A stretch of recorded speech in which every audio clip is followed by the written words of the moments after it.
램프의 요정 지니는 아니지만 무엇이든 들려드립니다. 어딘가 말하고 싶었지만 그러지 못해 속 답답했던 사연 혹은 간절히 이뤄졌으면 하는 바람. 야근주전자 지니가 마법처럼 이루어질 수 있도록 무엇이든 들어드릴게요. 충주의 한우 농가가 구제역 확진 판정을 받았습니다. 경기도 안성에 이은 세 번째 확진으로 사람의 필요에 의해 길러지고 마지막까지 사람을 위해 희생되는 가축. 하지만 더 싸게, 더 많이 소비하기 위해 고안된 대량 사육 시스템은 동물의 생대를 단절하고 가축 전염병과 환경오염을 일으키며 우리 식탁까지 위협합니다. 그렇다면 동물 본연의 습성대로 살아갈 수 있는 최소한의 권리는 어디까지 보장되고 있을까요?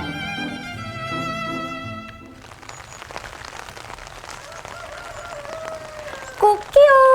우렁찬 닭 울음소리가 울려 퍼지는 단양의 한 양계 농장. 부슬부슬 내리는 겨울비를 피하기 위해 축사 안에는 농장 식구들이 옹기종기 모여 있는데요. 아유, 목 말라. 아이고, 시원하다. 언제든지 깨끗한 물을 마실 수 있는 급수대와 푹신하고 부드러운 흙바닥이 있는 이곳. 지금 제 뒤로 굉장히 많은 닭이 저를 반겨주고 있는데요. 안을 보니까 공간도 꽤 넓거든요. 이런 곳을 바로 동물복지 농장이라고 하는 거죠? 예, 그렇습니다. 동물복지농장이라는 것은 닭이 가장 행복한 조건에서 클 수 있는 여건을 만들어주는 것을 말하는 것 같습니다. 닭들이 행복한 조건이라면 어떤 게 있을까요? 우선 닭이 가장 행복한 조건을 갖춰주기 위해서는 맑은 물, 그리고 맑은 공기, 그리고 따뜻한 햇살이 양계장 안에 다 고루 돌면서 비춰주고 또 닭이 편안하게 잠잘 수 있는 수면 공간에 햇볕을 제공해 주는 것이 가장 행복한 조건에서 큰다고 생각을 합니다. 동물복지 인증이란 정부가 정한 동물복지 기준에 따라 가축이 질병, 부상, 고통 등을 덜 경험하도록 인도적으로 사육하는 농장에 인증 마크를 부여하는 제도인데요. 2012년 동물복지 인증을 받은 이곳 농장은 닭들이 본연의 습성대로 살아갈 수 있는 환경 조성을 가장 중요하게 생각하고 있었습니다. 우리나라 보통 동물복지 기준은 평방메타당 9마리인데 저희들은 이제 3마리에서 4마리 기준으로 사육을 하고 있기 때문에 닭이 가장 행복한 조건을 만들어준다고 생각을 합니다. 이렇게 자유로운 환경에서 자란 닭들은 어떤 점들이 좋을까요? 우선 닭이 자유롭게 클 수 있도록 면역력이 좋게 생성되게 하기 위해서 이제 바닥에서 부리로 바닥을 파고 발로 땅을 헤집고 그래서 자기 몸을 자기 스스로가 보호하면서 면역력을 생성하는 게 가장 중요하다고 생각합니다. 그래서 동물의약품을 쓰지 않아도 자연적으로 면역력이 강하기 때문에 질병에 걸릴 염려가 없는 그런 사육 형태를 말씀드리는 겁니다. 동물복지 인증 농장은 일반 농장에 비해 해당 면적당 더 적은 수를 키울 수밖에 없기 때문에 생산성은 떨어질 수밖에 없는데요. 하지만 이젠 가격이 다소 높더라도 좋은 환경에서 키운 건강한 닭이 낳은 달걀을 찾는 소비자가 많아졌다고 합니다. 제가 이곳까지 열심히 달려온 이유 바로 소원을 들어드리기 위해서인데요. 아버님 앞으로도 닭들과 행복하게 지내면서 소원이 있다면 지니에게 말씀해 주시죠.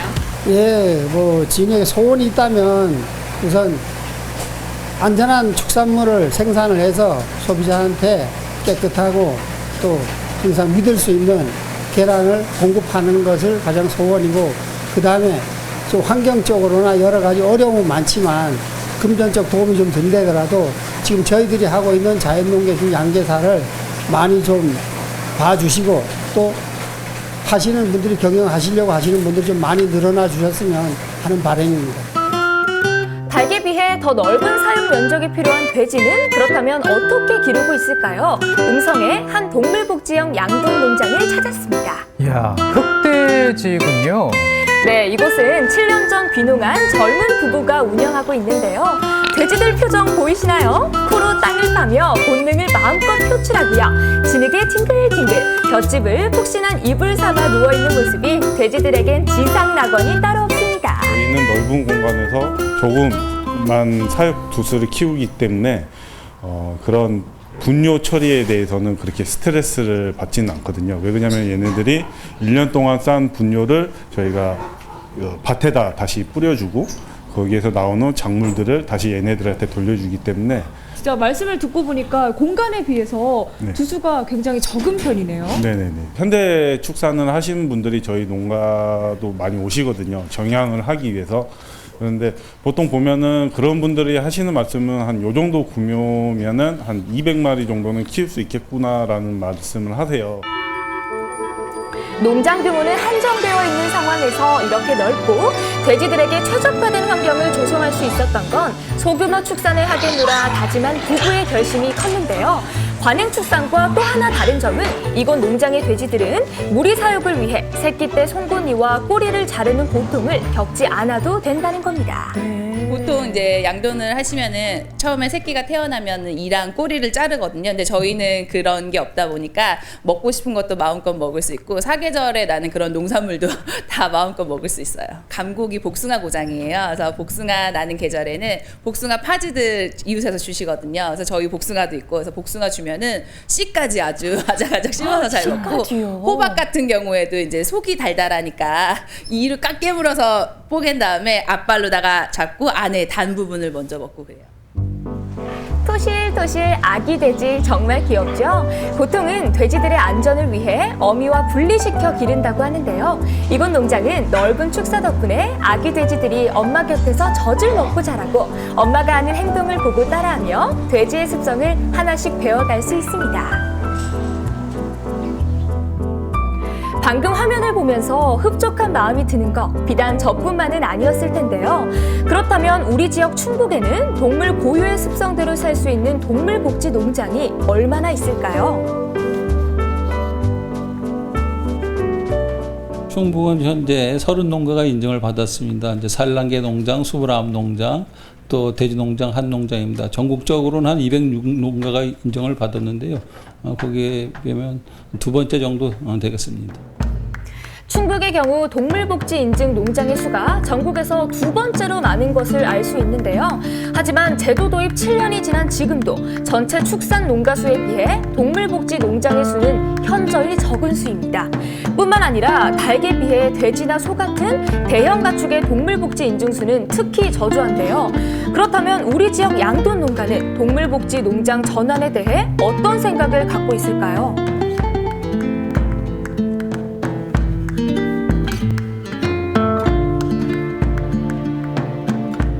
구제역 같은 가축 전염성 질환이 있을 때마다 동물복지농장이 그 대안으로 이야기가 많이 나오고 있거든요. 이 점에 대해서는 어떻게 생각하시나요? 네, 저희들도 기회만 되면 하고 싶은데 그 기회를 포착하기 힘든 건 사실이고요. 그리고 그렇게 함으로 인해 가지고 우리가 과연 지금 하고 있는 소득 창출을 할 수 있을까 하는 그런 기대감도 기대치 이하로 되고 있어서 접목하기가 상당히 힘든 시점입니다. 동물복지 농장 전환에 대한 필요성에 공감은 하지만 실행에 당장 옮기기에는 현실적인 어려움이 있다는 목소리가 높았는데요. 귀농을 하면서 처음에는 저도 동물복지형 농장을 많이 생각을 했었거든요. 근데 그것이 이제 손도 많이 갈 뿐더러 그 제가 키운 정성만큼 저에 대한 그 값어치를 얻으려면 제가 유통 과정까지 다 관여를 해야 되는 아주 어려운 일이 있더라고요. 제가 들인 정성을 제가 가치를 받으려면 제가 직접 또 키우는 것만이 아니고 유통까지 다 섭렵을 해야 되기 때문에 스트레스를 완화시켜준다는 점에서 아무래도 그런 얘기가 많이 나오는 것 같아요. 근데 저희도 지금 많이 공론화는 안 됐는데 현재 지금 돈가도 많이 안 좋은 상황이고 그래서 저희도 생산성을 더 향상시키는데 더 주력을 해야 하는 상황인데 그렇게 바꾸게 되면 수익도 많이 통상적으로 한 40% 정도는 준다고 얘기도 많이 듣고 평균 2,400두를 키우는 대형 축산 방식이 대부분인 대한민국 양돈 농가.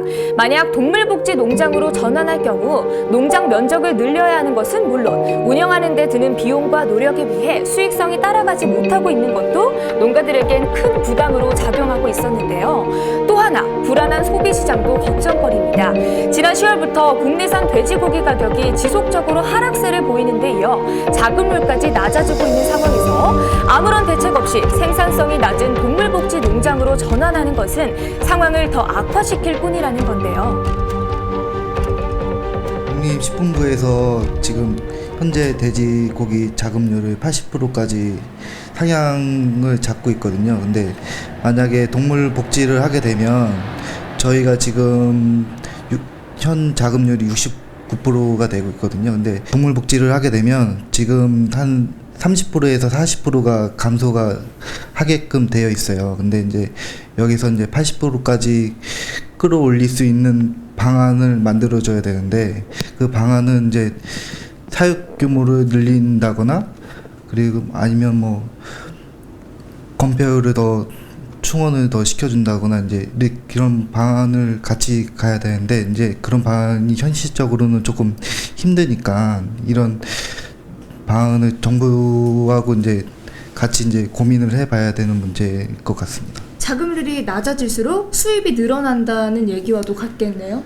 그렇죠. 이제 자급률이 만약에 이제 떨어지게 되면 그 부족한 부분은 이제 수입력이 채울 수밖에 없거든요. 근데 저희가 이제 자급률이 어느 정도 선에 있어야지만 이제 수입력도 이제 질 좋은 돼지고기가 들어올 텐데 저희 자급률이 떨어지게 되면은 그만큼 이제 질 낮은 돼지고기가 이제 수입될 수밖에 없으니까 그 부분도 상당히 중요하죠. 건강한 축산물을 찾는 소비자들이 늘어나면서 동물 복지 축산의 필요성이 높아지고 있는데요. 하지만 축산을 업으로 삼는 현장은 아직 해결되지 않은 숙제들이 많습니다. 동물 복지 인증이 그저 허울만 좋은 제도가 되지 않기 위해서는 동물 복지 인증 확대라는 선언적 문구가 아니라 보다 현실적인 접근이 필요할 것 같습니다. 한국 쌀 소비량보다 육류 소비량이 더 많다고들 하시더라고요. 그러기 위해서는 이렇게 많이 생산을 해야 되는 게 맞긴 하는데 예전에는 그 동물을 가축을 다룰 때 매를 때리거나 좀 심하게 다뤘던 부분이 있지만 현재는 그것이 다 인식 개선이 돼가지고 내가 기르는 가축이 행복해야 병에 걸리지 않는다라고 생각하기 때문에 때리거나 거칠게 다루는 부분을 일단 자제를 하고 있습니다. 생명은 생명을 취함으로써 자기 생을 유지를 하는 거잖아요. 그래서 그렇게 먹는 데에 있어서도 나에게 생명을 내어준 것에 대한 감사 마음을 갖고 먹는 게 동물 복지 아니요 건강한 먹거리에 대한 사람들의 마음가짐이 되어야 되지 않을까. 진정한 동물 복지라고 하는 것은 동물이 먹고 싶을 때 먹고 자고 싶을 때 자고 안정적으로 사람의 도움을 받아서 마지막까지 도축되어 나가는 그 순간까지 행복하게 나가는 것이 동물 복지라고 생각합니다.